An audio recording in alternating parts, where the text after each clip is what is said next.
my love, my peace, and happiness to all my brothers and sisters around the world. My name is Jalen, and welcome back to Lewis 101 Alpha Edition. It's great to be back with everyone tonight. Uh, we are really excited for the second ever episode. Today, we have my new fight, my brother Julian, on the call. How you doing, Julian? What's up? What's up? It's Julian here. Hope y'all enjoy the show. All right, cool. Thank you very much, my boy. So again, today we are filming the second episode with two truly incredible leaders on Lewis University's campus. We are really excited to have our two guests today. So our first guest, which I'll introduce, is Dr. Kristi Kelly. She is the Chief Diversity Officer and Director of the Multicultural Student Services at Lewis University. She worked at Lewis for over 7 years, and her experiences also include academic advising, career services, and case management. Much of her research has focused on the experiences of Black women in the collegiate setting. Everyone, please introduce Dr. Kristi Kelly. Thank you very much, Dr. Kelly, for being on our show today. How are you?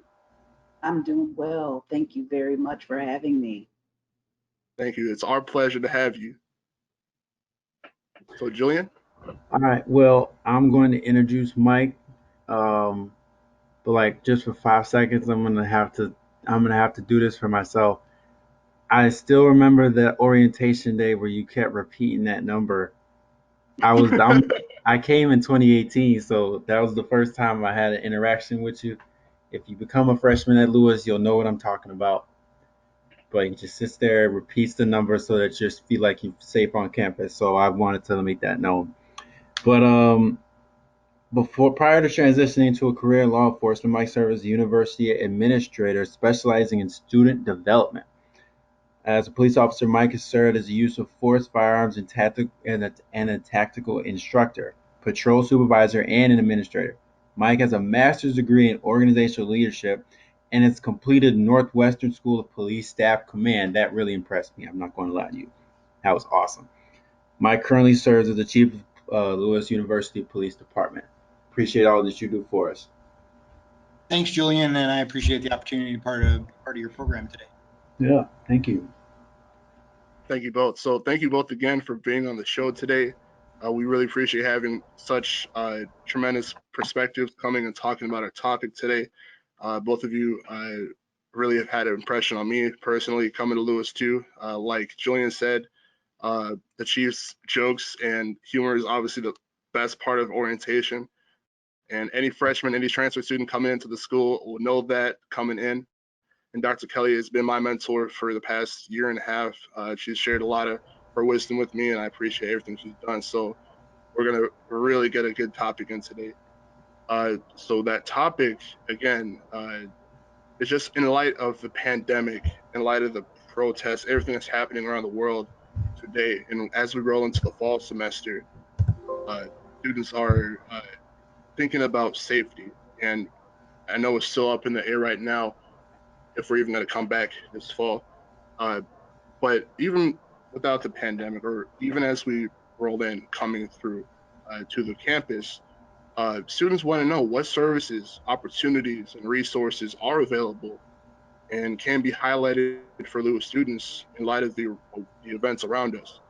So we can hit the ground running, so we can do what we can to be safe, but at the same time, gather up as much knowledge and education as we can on the way. So I'll open that up. Either of you could start, or Julian, you could start too if you want to bring something up. What I will say, the only thing I have to say, I just got one thing. But what I will say is whenever a teacher speaks about how that some people don't even know that there is services for them or that it's as accessible as it is, um, it's either like too late or like the problem has lingered so far, like it's hard to overcome.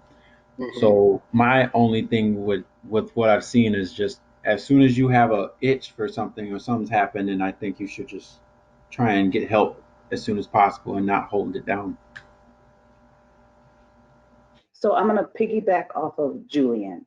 So I think the the first thing, and you guys have jokingly said stuff about orientation, but in all seriousness, orientation is intended exactly for that, to expose Mhm. you. And I know there are a ton of resources. So to remember them can be a little difficult, but there are resources available, such as an Office of Multicultural Student Services, such as health and counseling. And I don't want to just name those exclusively because there are a lot of resources made available to students, undergraduate students, and graduate level students. So, again, I know you get inundated with a bunch of pamphlets and pens and candy and things of that nature at an orientation, but truly utilize that and keep that, in the back of students should keep that in the back of their minds that, okay, I do remember somebody jokingly saying a telephone number over and over again, and that is a resource for you, Yeah. right? Yeah. And so I'm going to hone in just really quickly on multicultural student services. Multicultural student services is designed to support students that identify and or not identify by race, ethnicity, and even sexual orientation. So because this is more so about the racial aspect of what's going on in the world, students are truly supported not only by our office, but it is an office that's designed to support students of color or historically underrepresented students, whatever term you want to use. In that there's the Black Student Union. I'm trying to think of who, not to leave out GSA, but in the respect of race and ethnicity, there's LASO, the Latin American Student Organization, and there's also gospel choir. So not only are those organizations, but they're designed for people to feel like they belong on our campus and supported by your peers. Not only us as folks that work there. Thank you. Officer Mike, do you have something to add on top before we piggyback off that? Yeah, well, obviously, like Kristi said, on these specific topics, multicultural student services is a really great point of connection. But I think we also have, like I see the police department as kind of that the telephone number that Julian remembers so well is the Mhm. telephone number on campus people call when they don't know who to call. And I see our role in the police department as connecting students with resources and services. So if you get stuck and you're not sure who to call, you can call us and talk to us about what the problem is, and we'll work with you to network, whether it's connecting you with Dr. Kelly and what's going on in her office, or health and counseling services if it's related to the pandemic and you're symptomatic and you want to talk to the director of health services. We can liaison and connect directly with any of those departments. So we're kind of the, if all else fails, phone number, dial that phone number. Right, and that's piggybacking on the both of you. That's extremely true. There have been times with everything that's happening right now where uh, I'm still at home, I'm still socially distancing, where I don't know who to talk to, and uh, I could just look at my phone and here's the BSU chat. I could talk to all the students and we could talk about what's happening. But when it comes to being on campus, you're right. We could pick up LEP non-emergency and call the number, uh, and it'll plug us up to anything that we need to be connected to. Health and counseling. Our tire is flat. We need to jump, or we're feeling sick. We'll be escorted to health and counseling services. So that's extremely true. We can utilize all the resources that the two of you can connect us to and the resources that the two of you can offer. And that's something, going back to what Julian said, that a lot of students don't remember. A lot of students don't uh, know when to just speak up. And yeah, Julian, if you So want to.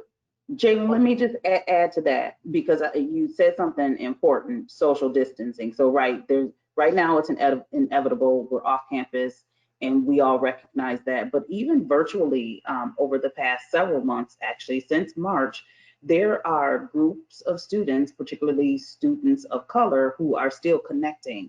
And so utilizing those platforms are extremely important in feeling like you still have a connection to university. And I'm going to even take it away from like the student organizations. last month and at the end of July, there'll be an opportunity for people to feel unstuck, if you will, through Unity Dialogue. Now, with everything, there's got to be structure and a specific time. And if it doesn't fit your schedule to participate in a Unity Dialogue, which is open to any and all students, regardless of your race and ethnicity, there are platforms in order for you to, for students, whether you're a first year student or a transfer student or a returning student, to stay engaged on campus. Right. Excellent point. We virtually, in a virtual sense, innovation and conversations through that way is definitely key. Any way that we can make sure the dialogue is still flowing, despite the social distance, despite not being on campus, there are still those ways to channel unity and to channel uh, understanding in those lights, and that's extremely important. Um, I go off that. We we have these questions that we came up with uh, to kind of bring the conversation a little further. We can keep going with that, or we can keep talking about uh, what it will look like if we do come back this fall. How can we like stay safe uh, socially, just staying away from each other and make sure we keep that 6 foot distance, for example. Well, I'm part of a number of different committees that have been meeting regularly since this whole thing started back in March, and I feel very good about the administration's approach to engineering a return to campus in fall that allows students to be present in person on campus. You know, I think the easy thing for the administration would have been to just do all online classes and not try to really facilitate in-person learning. But I think there's something unique about the way we educate here and the way we connect with students in person. So I think it's really important that we work exhaust every possibility to bring people back in person. And what we're doing in the campus emergency planning team and the the return to campus group, and there's all these different subcommittees. You know, we're constantly looking at resources like the Centers for Disease Control and the Illinois Department of Public Health and the Will County Health Department and the Illinois Board of Higher Education, and we're trying to look at what the best prescription is and what the best practices are for getting people back on campus in a way that's safe. And I think this hybrid model of a mix of online and in-person learning is really the smart solution to that, so that we can continue to provide that unique brand of education that is uniquely Lasallian and uniquely Lewis, but still maintain the highest level of safety possible. And I think the plan will continue to evolve as we get closer to August, but we've kind of been on what it's going to look like when people come back. And I'm confident that the university's got a good process in place to bring people back safely. And Jalen and Julian, the only thing I would add to that, Chief Zegadlo is absolutely in the loop with what's happening in terms of hybrid and transitioning back to campus. But what I would also add is that to stay up to date about the changes that are happening or may not happen is to be aware of the website. And I know it sounds like, well, just send me to a website, but it's true because most of the updates are there, and I would say are updated on a timely or real time basis. If you're not familiar with the website, once you're on Lewis's webpage, you can just use that search bar that's up there, and I think it's COVID-19, lewisu.edu /COVID-19, and it'll take you to a few pages. But ultimately, there are guidelines and also the plan for fall 2020 that's nicely outlined for anybody to have access to. And that's probably the most reliable source because like Mike said, things are changing, rapidly. But for the most part, and I won't even say for the most part, the well-being and keeping students and even employees' health at the forefront, right? Is what we're trying to do as an institution, and still be in community and association.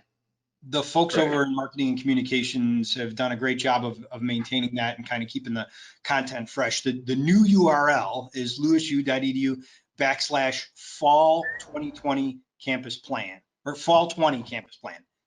Fall 20 campus plan. So if you go to that, it'll have, there's a section for students, a section for employees, a section for class information, and that's the most current information as this kind of moving target evolves. Well, that's cool. I didn't even know that existed myself. I'm definitely going to use that too. And yeah, that's actually a really good resource to use for students, especially as things are continuing to be updated. Uh, Especially since also things are still in the air. So that's actually a really good point, really good resource. I got a question for the both of you. Well, maybe two questions. I'm not sure how this is gonna play out.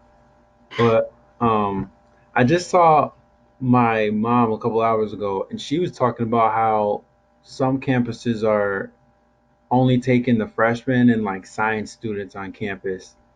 So and like leave making everybody else stay back, or in like weird combinations like that. So I was wondering, A, what have you necessarily heard, and what may be the most drastic thing out of all the changes do you think? So I'm going to just be very blunt and not share what I've heard because that's speculation. Mike used the word hybrid, so do know that there'll be some on-site classes and Mhm. there'll be online classes. And there are still schedules and things of that nature that are still being determined. So to share with you what we've heard wouldn't even really make sense Yeah, because as we meet the remainder of this week and even next week, that has the potential to change. right, So right. just know that the provost and folks like Mike and myself, as we continue to meet with, with Dr. Livingston and leadership and faculty across campus, that those instructions will be shared in a more specific manner. I Hmm. don't know, Mike, if you have something to add to that. No, that hits it right on the head. Julian, I'm not sure if you were asking like what other schools are doing, but there's definitely a wide continuum of, there are entire state university systems that have just gone all online for fall, and then there are other systems that are bringing everybody back and loading Yeah, up the residence halls. So I think our path kind of in the middle is the sensible trajectory to undertake. I got you. I was just thinking because that like for a student right now, that's literally the only thing that's other than a little part-time job we might have, but there's nothing else for us to really think about. Hmm. We're really eager to come back, uh, especially being up in our houses for how many months is that? 4 months. We're really excited to get back, and just with everything changing around us, it's a little uncertain. Uh, when we look at other schools and how they're trying to implement their processes of coming back or transitioning to online completely or the hybrid model, that is something that students will be interested in knowing. And as we continue, they will know. Yeah, and we're looking So, forward to seeing you guys. I mean, I've been here the whole time, and it's eerie to walk around campus and not have students here, or to walk through the buildings and the hallways are dark. I don't like it. So So you have to do rounds still? well, we're patrolling. Yeah, I got you. And I'm not on campus as often as Mike is, but the couple times that I have been on campus since March, it's different. It's totally yeah, different. Totally different. I was there a few weeks ago. I got my remote pilot license up at the flight center, and you're right. It's a completely different campus without everyone walking around, and even with like the parking lots being mostly empty, it's almost like it's a completely different place. But that's definitely a result of everything that's been going on. And with that, I want to switch gears and touch on the movements that's happening in our country right now, the Black Lives Matter and the everything connected with that. And coming from a student that has never been to Lewis, someone that's transferring, someone that's coming in as a freshman, uh, someone that is a person of color, and someone who's just not sure about the culture of Lewis. can how should I word this? How would what would you say to them to assure them that not only as a person of color they could be safe and they could be a student, they could learn and grow on campus?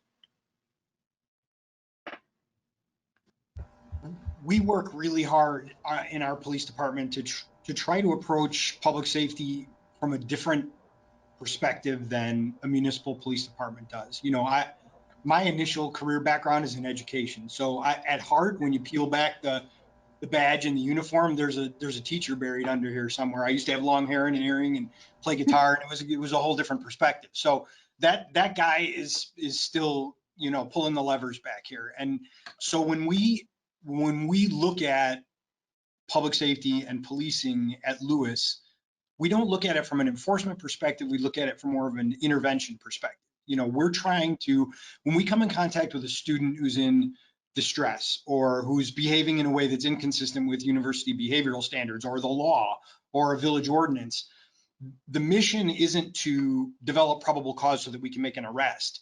The mission is to figure out what's going on here and what's going on behind the scenes, and how can we engineer an intervention for the student that's going to get him or her back on a pathway towards academic and personal success. And that's a lot different than a lot of municipal police agencies, the way they approach public safety. Our approach is not transactional. It's meant to be transformational. So when we hire people, when we train people, we make it clear to them that that's the mindset here, that you're not coming to a police department where you're going to get a certificate because you made the most arrests, or you're going to get a medal because you wrote the most traffic tickets. No one gets those kinds of awards here. What we look for is the ability to have these transformational interactions with students at critical moments on their developmental journey. So if we get a candidate in the selection process who thinks that's too touchy-feely or warm and fuzzy, then that's not somebody we're going to hire. So we really try to integrate that in our hiring process, in our training process, and ultimately it becomes part of our organizational culture that our approach to public safety is different than what you might see in a municipal environment. I And can so, attest to that. oh, go ahead. Oh no, I was just saying I can attest to that. Everybody's friendly. Everybody's a good person before the officer part. That's it.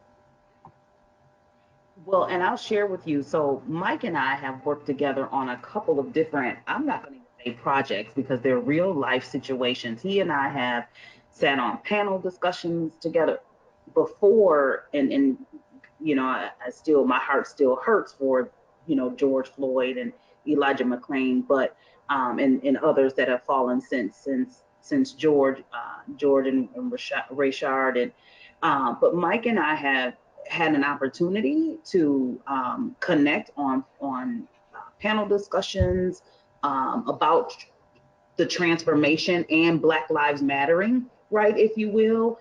And so I would have to just say, yes, he and his team, as far as I've experienced it being at Lewis, has been a different approach to policing that I'm used to, or even external to Lewis.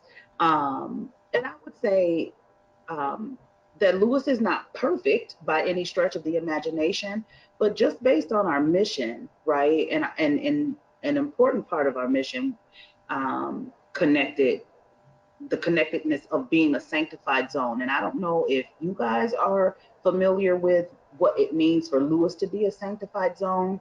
Um, but basically the university has made a commitment and has made a statement and has impressed upon our campus community that the statement is real. And basically what it says is that because Lewis is a Catholic institution and it has Lasallian heritage, we treasure every part of our community, especially the human being part, right?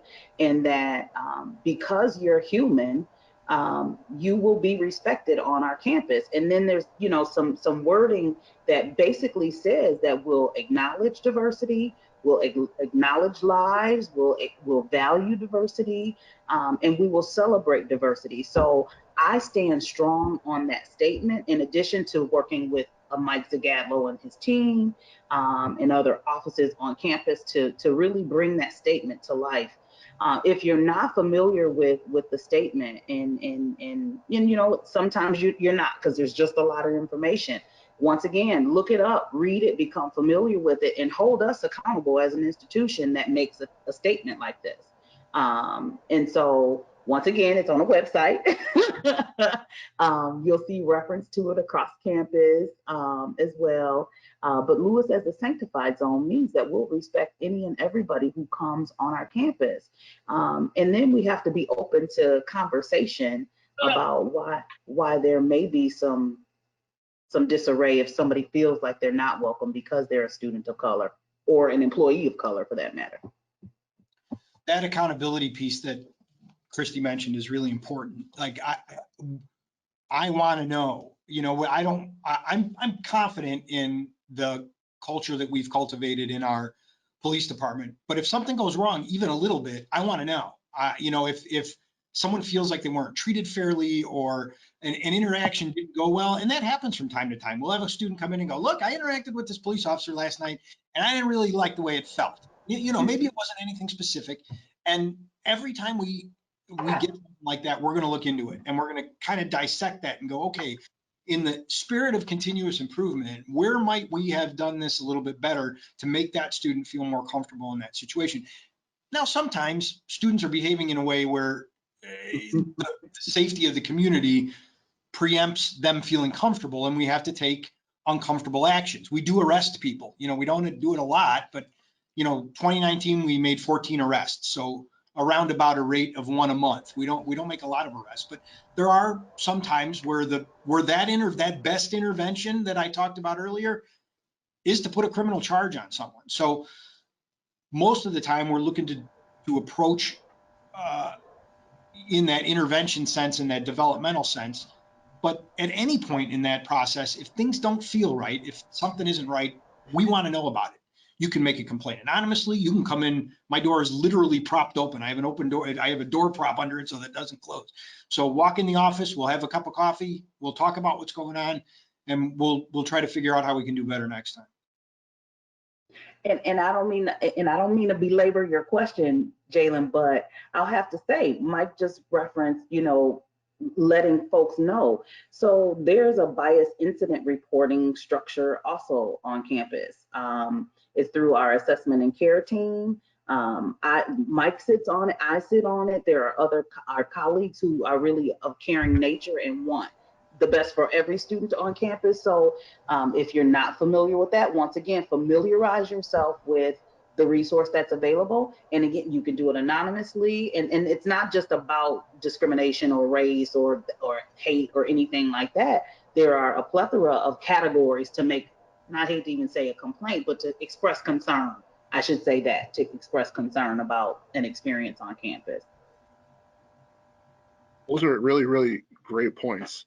And I could add to that also, coming on my 4th year at Lewis as a senior. Lewis is a very safe place when it comes to the culture that has been created, where I could approach the officer and have a conversation with him, or where I could always speak up despite of how I feel. Lewis has done a great job in building that community. And to any incoming student, transfer, or freshman, uh, making sure they know that is important. And I'll say it again. That part about being accountable is amazing. The part about being vocal is important. Making sure that students feel like they are welcome is important. That sanctified zone part, it's really important, and that's Julian, help me connect this. I think what he's trying to say is it's good that you're looking for a perspective of safety versus, like you said, it's not a competition between who wants to have the most rest or something. That's right.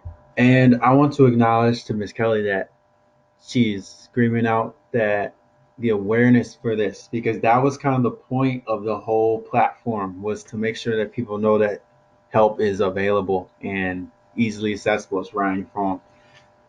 So I just wanted to say I noticed that. But yes, I've it's been multiple times where I've been like perfectly fine, but I've just been asked like, "Are you good? Are you okay?" And it's just like, "Oh, I'm fine." You know, maybe at first you look and it's like, "Uh oh, I might be in a little bit," even though you're not doing anything wrong. You get that feeling. It's like, "Oh my god, what am I doing? What's going on?" But then they ease the whole thing, completely deflate the situation, and just be, "Are you all right?" And I'm like, "Oh, I'm good, yeah." And then they just go on with their patrol, and then you feel better about yourself. Love to see it. Me too. Yeah. So, with that, hmm, seems that we don't have a lot of questions, uh, but we could keep discussing on off of something that's connected to this. I feel like incoming students will find a home at Lewis, despite race, gender, anything, uh, and they'll feel safe knowing that the community's got their back with the resources, with ways to speak up. It's I love to see it, and Lewis is definitely an example for other universities to follow, to make sure that students feel that way. And I'm excited I for think Lewis it's to. better. I think it's going to be a lot better at Lewis simply because the numbers are so far down on campus. And it's so easy for people like in Miss Kelly and in Mike's position to help because most likely you've seen that person that you're helping on campus, probably more than once. So there's already a connection there that you've seen that person. You might have seen them eating in the dining hall, or you might have seen them in the den, or something like that. You might have seen them with their friends, whatever. But I feel like that home environment, and it's almost like a boarding school with college students in it. I think that helps a whole lot because I can make a connection with that person. I feel like I'm protecting someone I know versus just this random. You know what I'm saying? So let's see that. That is true. I feel like I've seen almost every face at Lewis, even though I haven't talked to everyone personally, or even if I haven't had a class with this person. I feel like you will see every face at least once at Every Lewis. time a parent asks me how it is at Lewis, I say after your first week, you basically seen everybody. Just about. If you got a decent schedule where you're at most spots, you've seen them. So I There's guess the bottom no. is What? Lewis community, and Yeah. Lewis community that, uh, like I said, make sure everyone feels like they're at home. And I feel like that's what Lewis does the best, is making sure that everyone feels at home. Uh, but you're right. I feel like everyone will know each other at the end of the day. Miss Kelly, I have a question. Sure. How many so how many emails do you normally get? Like how does that do you get called? Because I know Mike's probably more popular than you are, which is why we're having podcasts like this. I What? just want He's I just want to popular. know how big is the There's Way difference Kelly. more popular than and me. where Come the on. difference is at. So it depends on the day because part of my job is to work on policies at the university that focus on diversity, equity, and inclusion. And part of my job is to do student services. So it depends on what the need is. Hmm. I work with faculty on diversity initiatives. I also work with students on diversity initiatives. And so it just ultimately depends. So I'll give you an example. I technically took this week off, right? Hmm. And between Friday and I would say last night, I had 99 unread email messages. And some of them are, solicitation. Okay, we're doing this wonderful webinar. Please join us, right? But then Hmm. there are others from some of my colleagues who are like, Kristi, I need to talk to you about a circumstance, and it could be a student circumstance, it could be an employee circumstance. So I don't know. I don't know. It ultimately depends on the day. Yeah, yeah. Thank you. You're welcome. I always wanted to know that. You're welcome. Taking a job at Lewis is really it's a vocational calling. You're kind of investing you're investing your life in Lewis. You know, it's kind of a 24/7, 365 experience, and you choose to participate in that because you believe in what the institution is trying to do. And when I hear the two of you guys talk about your experience here, that kind of makes it all worthwhile to know that we're having that kind of positive impact. Well, it's good to share it back and share it to these students coming in, knowing that again they can come to Lewis and be themselves and learn and adapt and grow.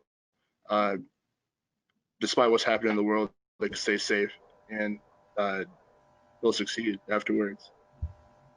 So with that being said, we could close out our discussion. Do either of you have any points you want to make sure incoming students, transfer students, current students know as we roll through to the fall?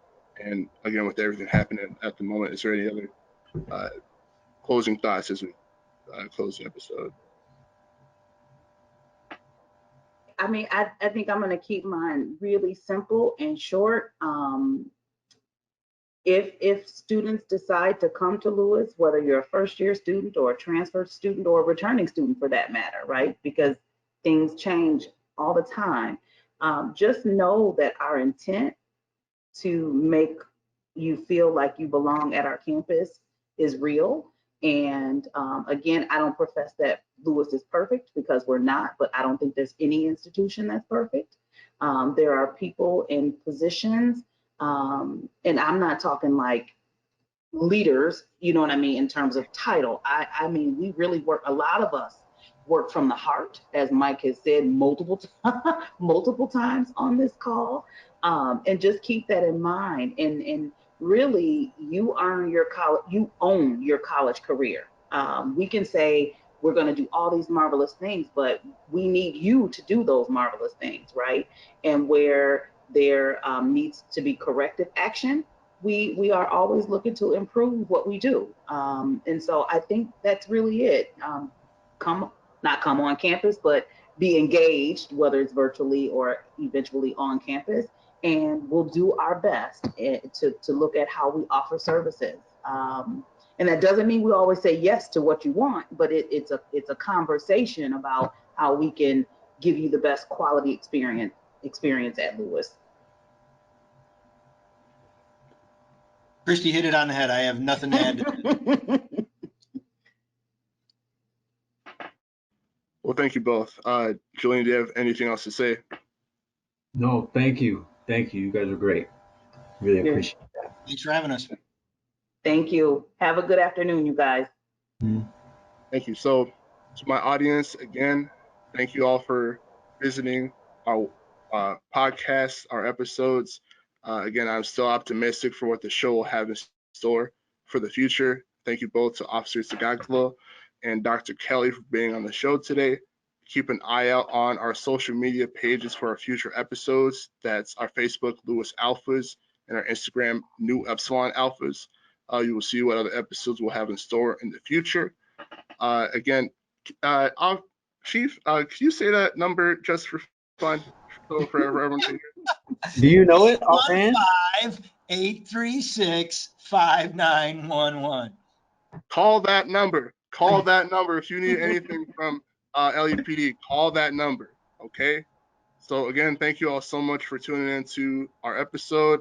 This is Jalen Bush, president of the Noble New Epsilon chapter at Lewis University. Thank you all so much. I wish you safety. I wish you success, and I wish you good luck this fall. Thank you, everybody, for watching. Bye-bye. Thank you.